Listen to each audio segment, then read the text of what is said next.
Now, I want to start off with that with Keith Smith, who joins us now here as he does each week at this time. Now, Brett Brown, Keith, after the game, was focused on some smaller things last night, including he said, my criteria is, did we get something out of it? Did we move the needle a little bit? And I believe that we did.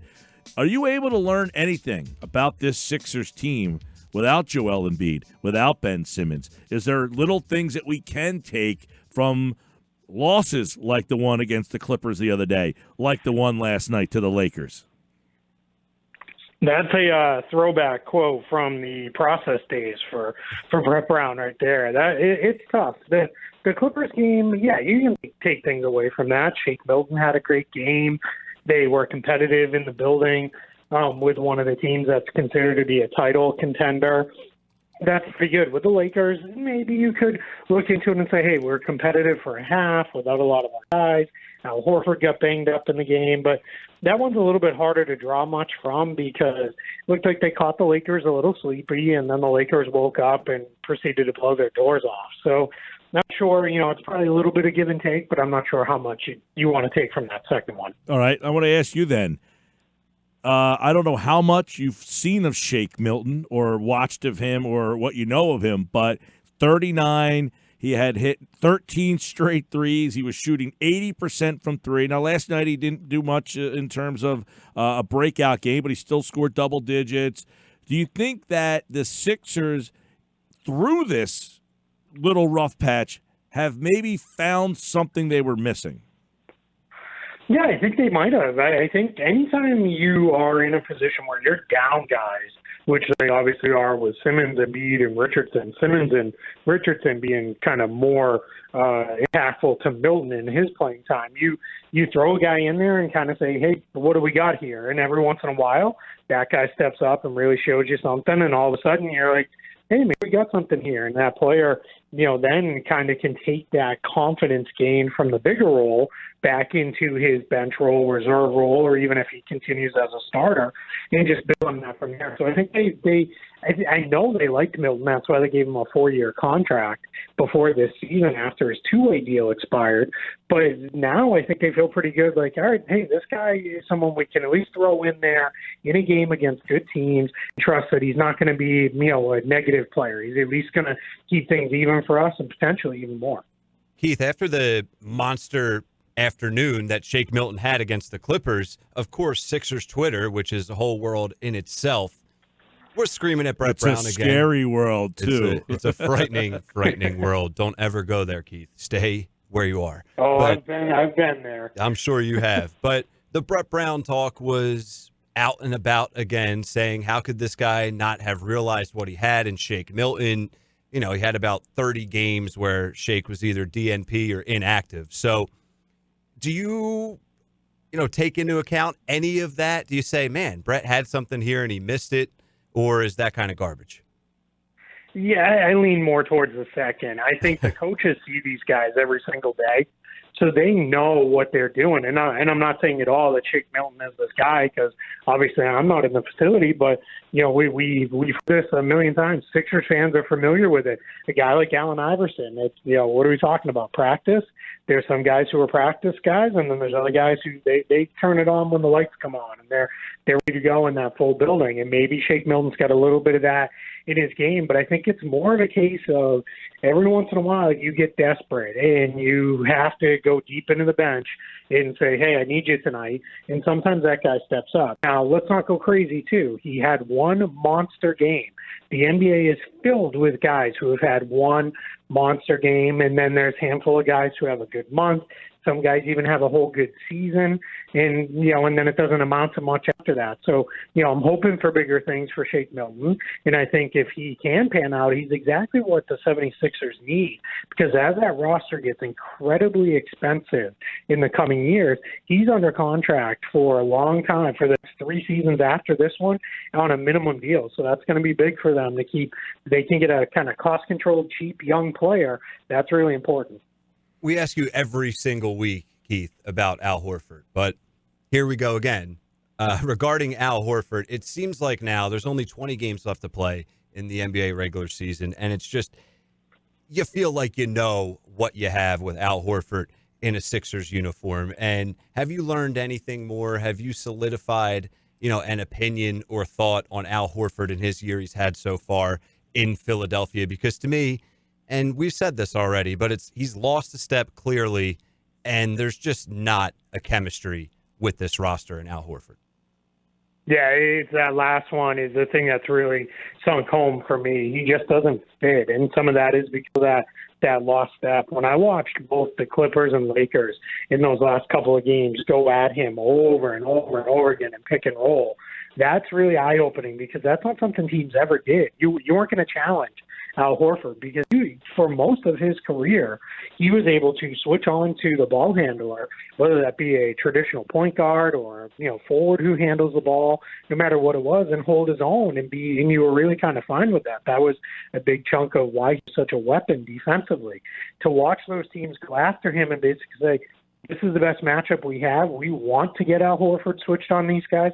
That's tough. And it made me think of something that an NBA coach told me last year. If you remember in that playoff series against Milwaukee, Al Horford shut down Giannis in game one. And a lot of Celtics people were saying, maybe there's something here. Maybe Boston will beat them. And there was an NBA coach who told me he came off of a week off. Let's do it when he's got to do it every other night. And then proceeding over the next 4 games, Giannis kind of got whatever he wanted, went crazy, and the next thing you know, the series was over and Boston's season was done. And that's kind of what, unfortunately, I think if we go back now and think about what did we know then, that maybe we shouldn't be able to project into this season. It looked like Horford had lost a step back then. And, there's also the chance, too, that the Celtics were covering for him in a lot of ways. He had a whole bunch of guys who could switch and do a lot of different things around him. When you look at the Sixers right now, they have fallen to the 6th spot in the East, and they could play the Celtics in the first round. They could, wind up with the Heat. We don't know yet, but is there a path in your mind for the Sixers that you say, okay, you know what? They can win a couple series here, or is there just too much of an unknown and too much of an uphill battle? Yeah, as weird as it might sound, I think their path for winning a couple series is better at 6 than it would be at either 4 or 5. And the reason I say that is at 6, can they beat the Celtics? If they're healthy, sure, why not? They've beat Boston 3 times already this year. That's definitely something that they can do. Boston's different now, though, Keith, and you know better than anyone. No, they are. They're different, but I think Philadelphia, now is coming from a place where they've got some confidence built up that they can go in there and do some things and use their size to make the Celtics uncomfortable. But I would favor Boston in that series, definitely. But, that's not one of those things where I'd say it's undoable. What's hard is if they finish 4 or 5, can they win the first-round series? Sure. Miami, Indiana in that series, yeah, they could definitely beat one of those teams. They're on par. Again, this is all based upon being healthy going into the playoffs. But then that means you got the Bucks in the second round. They're not beating Milwaukee. It's not going to happen. The Bucks have way too many weapons. They're going to do too many things. I know Philly wants to believe, hey, we can match up with these guys. We can put Embiid on Giannis. That has worked at times, but it's also worked in Giannis's favor at times too. And anytime you're seeing that team for between 4 and 7 games, they're going to have something for you. And I think in that case, that's where it gets tough. So as odd as it sounds, finishing lower might be better for them than finishing in the 4 or 5 series. Yeah, it's weird because at the beginning of this season, Brett Brown and many of the Sixers, Keith, had said, hey, we're thinking about the playoffs. It's all about April. It's kind of big picture. April. One seed we heard a lot too. Yeah, and we talked to them. We want to get that home court advantage, and they've been tremendous at home. So, how do we judge a team that's that good at home but so poor on the road? Like, do we the 28-2? They're the best team in the league when they're on their home court. So, how does that factor in of how dangerous they can be come playoff time? Yeah, but it only really factors in if you've got 4 or 7 games at home. And that's where, all right, well, if you get into the seed, that's fine. I don't want to count anybody out, but they're 5 games behind Boston to get up to 3. Either they'd have to play out of their minds the rest of the way while the Celtics also falter pretty big. I don't see that happening. But catching Miami or Indiana, for the 4 seed, that's fine. But again, that gives you home court advantage in the first round, and only that. But they are phenomenal at home. What I worry about there, though, is that to me says you have a team that relies on the home crowd to pick them up and get them going, and that's okay when you've got a team that's built with a ton of role players around maybe a superstar or two superstars. Role players always play better at home. But for Philadelphia, you've got Simmons and Embiid as all-stars. You got Horford and Harris, who are veterans. Josh Richardson's been around a while. You got a bunch of vets off the bench. You shouldn't be so reliant on the home fans giving you a lift. And the fact that they're 28-2 at home and 9-23 on the road, that's a major, major problem. Now, some will say home road splits don't really matter as much playoffs. It's more about style of play. But that's where I'd go to style of play is not very great either. Is they've got the lowest point differential of any team with a winning record in the NBA at just 1.8 points per game. Last night, first time for Robinson to hit a three, which sounds crazy, but Brett Brown said, I think we just, he got to the point where enough's enough. I got to start, playing, and he played well, tied a career high, shot the three.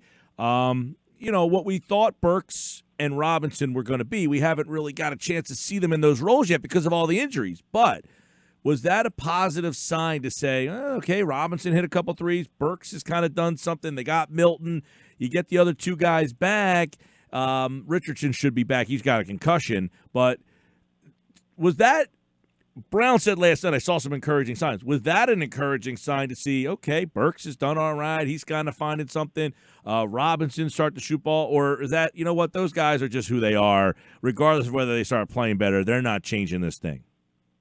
Well, I think it's both. They are who they are, but it's encouraging that they finally look like who they are in Sixers uniforms. I think that's important. I think, getting Robinson in a position where he can be comfortable and contribute is huge because it gives them another guy along with Harris who has good size on the wing, can score inside and out, and do some things. And that what was weird was he gave that interview, I believe, with Spencer Davies of Basketball Insiders, where he said, I don't understand why they traded for me. Well, why did they do this? And that's, weird considering we went from the worst team in the league to a team that's going to be in the playoffs and presumably could be a contender. And that was a little odd. And then you have Alec Burks, another guy came along with him, and Burks hadn't done a whole heck of a lot. And it's starting to come on now. I think they're putting a little bit more faith in him to have the ball and make some plays. My worry for those two guys is they're guys who need touches. They need to be involved and they need to be active. When you have Simmons and Embiid, those two eat up so much of the offense that if you're asking Robinson and Burks to just stand around and be spot-up shooters, you're never going to maximize their value that way. Yep, it's a long and winding road this season that is still going on out west. They got Sacramento, Golden State. Sacramento tomorrow on 97.3, 10 o'clock. Golden State Saturday, 8:30 on 97.3 ESPN. A couple other things to hit on. Number one, I guess we'll go to Boston in last night. And what happened there? I mean, they're up 18 in that game, end up falling apart, losing the game to Brooklyn there. And, I don't know. They had been playing really well. And it's weird. Like, these seasons, they just kind of shift and change just out of nowhere. And you wonder if last night that's the kind of game that kind of starts that because they've now all of a sudden lost 2 in a row. Yeah, for the Celtics, they went into last night, and you were kind of looking at it and saying, all right, they're about with the flu for Jason Tatum away from finally having this entire roster back together. Kemba Walker is back, Robert Williams is back, and you're finally looking at it. By the time the game ended, Walker was at his minutes restriction. He couldn't finish the game. Jaylen Brown strained his hamstring, and Gordon Hayward bruised his knee. And Marcus Smart fouled out, and Tatum wasn't there. So all of a sudden, you're heading into an overtime with all 5 of your best players not available to play. And that doesn't excuse the fact that they lost. They had 51 points in the fourth quarter. Karis LeVert scored 37 points in the fourth quarter in overtime, 26 in the fourth, all 11 of Brooklyn's points in overtime. He just went crazy. And for the Celtics, it's kind of got to a point for Brad Stevens where, all right, if we're not going to win this thing in regulation, I'm playing to win the war here, not the battle, and I'll give this one up to try and get guys healthy. Now they're going to Cleveland tonight for the second of a back-to-back. No Walker, no Hayward, no Brown. Tatum's probable to play. So we'll see what comes. They've been a team that over the Stevens era has been at their best when they're missing guys. But just as they were healthy, it looks like we're right back onto the, all right, what's the injury report say for the Celtics? What's the most intriguing storyline for Keith Smith with about 20 or so games left to play in the NBA regular season for the top 6 teams in the East? Seeding. I think that's going to be what matters most is Toronto, Boston in that battle for 2. Can the Celtics even hold off Miami, who's trying to get up to the 3 seed? And then 4, 5, 6, Miami, Indiana, Philadelphia. What's going to happen there? It's even kind of interesting at the bottom with Brooklyn and Orlando. But of the top 6, it's all about seeding because we know the Bucks are what they are. They're going to clinch the 1 seed here fairly soon with a 9-game lead. So we're only a few weeks away from that happening. And then, over this last, call it month and a half of the season, it's going to be a battle for those teams to try and get there. What I'm curious to see is at some point, does one of those teams say, forget it, we're not pushing for seed anymore. We'd rather be healthy going into the playoffs and start kind of the load management process over this last month or so. How many legitimate contenders out of those 6 teams in the East do you believe there are? I think there's 3. I think Milwaukee, Toronto, and Boston are the 3 teams that I think if they get to the finals, they have a chance of winning it all. I think Toronto, the way they've defended that championship without Kawhi, when most of us wrote them off, I believe I had them as the 7th place in my preseason predictions. They've been just terrific. You have to love the way they've gone out there and fought every single night. The Bucks are who they are. We know who they are. Historically good team. And then I think the Celtics, again, if healthy, I think that they have a chance because they really match up really, really well with just about everybody because of the ability that they have to defend. And then they have 4 guys who can go for 20 or more points on any given night. And they're getting a lot out of their bigs, and they're kind of built for the playoffs too in that sense. So I think that their team, if they're healthy, can really make some noise. Keith Smith, NBC, Yahoo, Real GM, talking a little NBA as we down the stretch we come. And, I feel like, this part of the season, everybody's kind of settling in here, but there's so many questions that still kind of have unanswered, don't have answers to them at this, but that go unanswered. And one of them, I think, is out west with the Lakers. The Clippers have passed Denver. Other than the Lakers and Clippers, what challengers do you see out there? Maybe the Houston Rockets. I mean, is there more depth? Is there more depth and intrigue in the East this year than the West because of this? Yeah, I think there might be. I think the East has, those 3 teams we just talked about. I think if you really, I don't think you have to squint too hard, but I think you can talk yourself into Miami or Philadelphia if everything breaks right at making a run at this thing. And out West, I think even though Denver, Houston, Utah, Oklahoma City are all having really good years, even Dallas is, hanging around there in the fight for a home court advantage. Those teams have all been really good. I think we're still kind of looking at it and saying, yeah, but the Lakers and Clippers are just different. They're just on a different level than those teams. I feel bad for Ja Morant, Keith, because once upon a time he was the rookie that was being not talked about enough, but before Zion returned, he was the guy. They can't do it. They can't give him the rookie of the year. They can't do it. They can give Zion the rookie of the year. Say yes. Here's the only way I think Zion can win rookie of the year is if the Pelicans overtake the Grizzlies and they finish in the 8th seed and Zion continues to do what he has been doing, then I think you have a chance for him to win Rookie of the Year because what we've seen with Zion, this was something I dug up actually doing research on Giannis. In NBA history, only 2 players have played 31 or fewer minutes per game in a season and averaged over 24 points per game. One is Giannis this year. The other is Zion this year. So do you think – now, make a prediction here. How about that? Do you think that the Pelicans will overtake the Grizzlies? If you'd asked me a couple days ago, I would have said yes.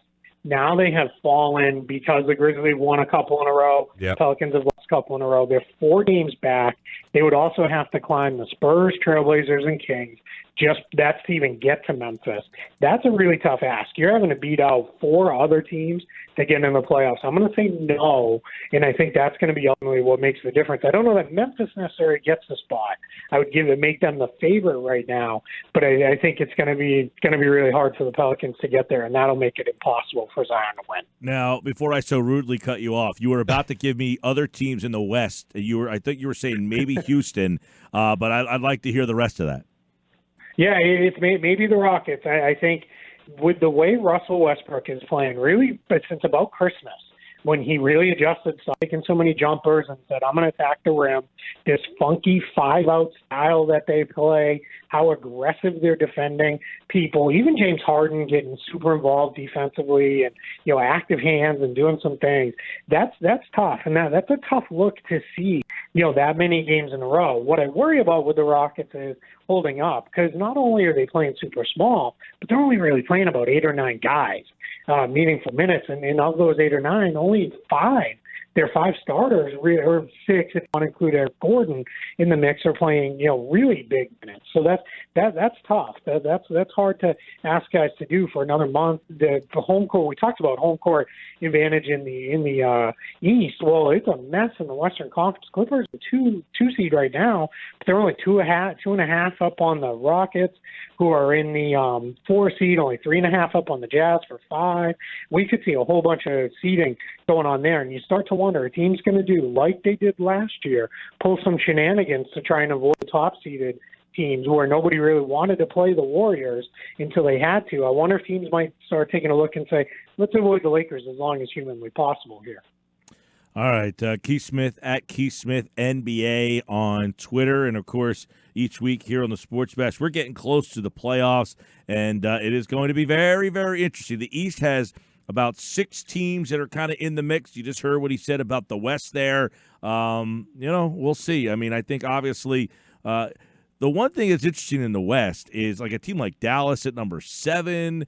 If they kind of they're going to match up with the Clippers most likely, so that's a tough matchup. But if Denver got back to 2 and it was a Denver-Dallas first round, I think that would be kind of intriguing. So we'll see. I think there's some fun matchups to see in that first round, but we still have about another month or so to go in the NBA. Keith Smith will be with us along the way. Thanks, pal. Absolutely. Thanks for having me. Yeah, man. Keith Smith, like all guests, appeared via the Boardwalk Honda hotline.